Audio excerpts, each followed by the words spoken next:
Chapter 14, Channel 45, General Purpose SEARAC Military Broadcast. Attention all ships. This is the JAST. We have made it past the prism boundaries. We repeat, we have made it past the prism. All. This is the Lyra. All 6 of our volleys have passed through the boundary and struck their intended targets. The shields in sectors 57 to 60 appear to be down. We have engaged engines at full speed. This is Big Gun 11 reporting here. Red Wave was successful. All big guns will continue to provide deep space artillery support.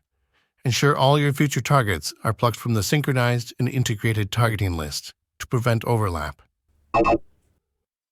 This is Commander Ilse of the Teru of SEARAC 7. God damn, it's good to hear you guys again. SEARAC 7. The Eastern Front is free? Our shields appear to be down as well.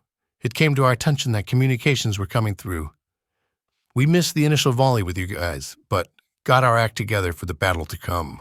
22 ships from the Eastern Front at your service. This is the Factor. Factor. It's good to hear from you. You as well. Did you hear my original broadcast? We did, sir. A bit delayed, but we did get it up eventually. So you know what's going on. War, sir.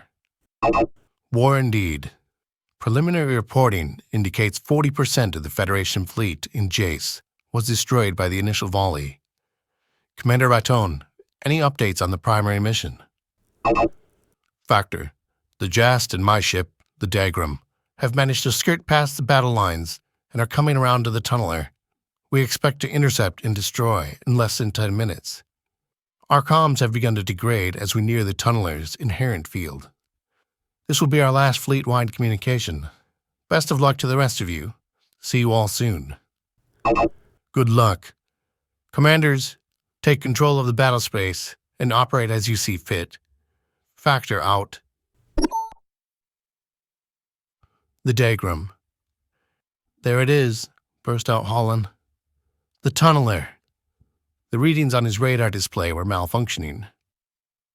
Arm the Mark 9s, ordered Commander Raton.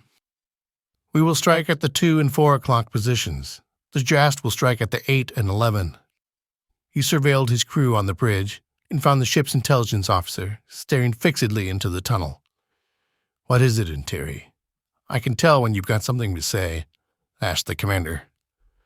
The tunnel, Interi responded. It's still open. Commander Raton looked out into the space before him. Indeed it is. What of it? Sir, if we destroy the tunneler, it will take the Federation decades to move another one out here. We can rebuild the fleet, the Empire, and be ready to receive the next battle in 50 years, stated the intelligence officer. That sounds good to me, replied Raton.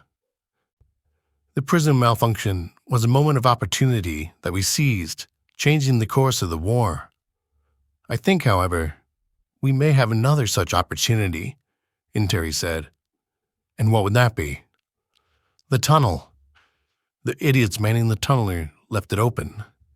We, the Dagram and the JAST, have a chance to fly through.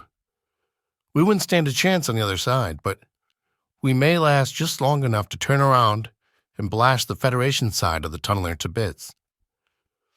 A look of understanding washed over Commander Raton's face. And then we would be able to take full control over this tunneler, giving us the capability to move between galaxies in seconds, not years. Exactly, replied Interi. With our people in control of a tunneler, the Federation will be unable to port over here.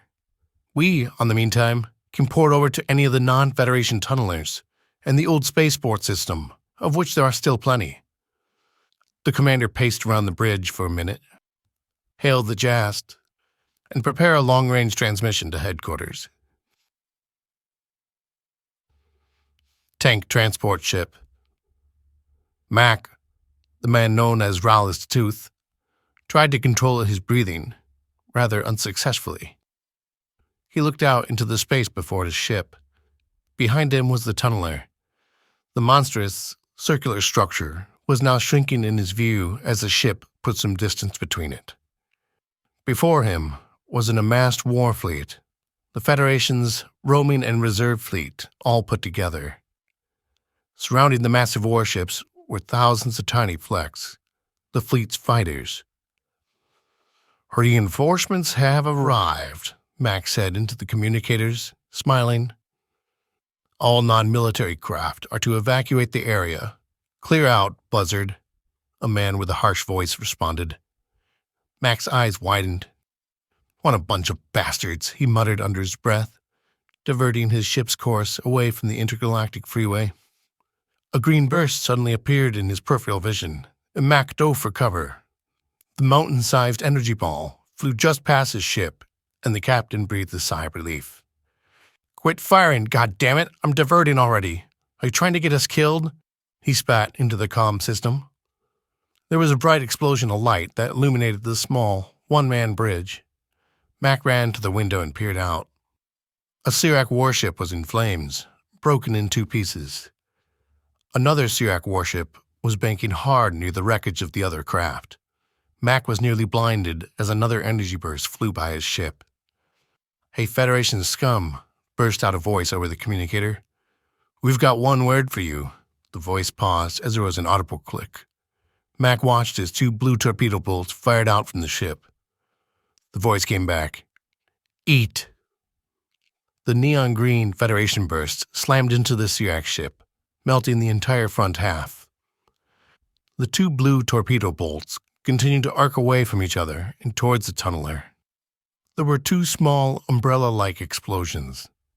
The tunnel rippled and closed, returning gravity to normal and reducing the drag on Mac's ship with a small lurch.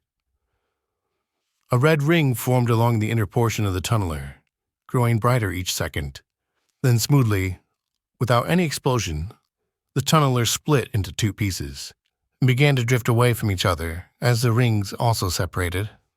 Mac watched the destruction silently for a few minutes. He had heard that voice before. It was someone he had known. The Sirak hulks spiraled out into space aimlessly. A sudden wave of energy flew by the transport and incinerated what was left of the Jast and the Dagram.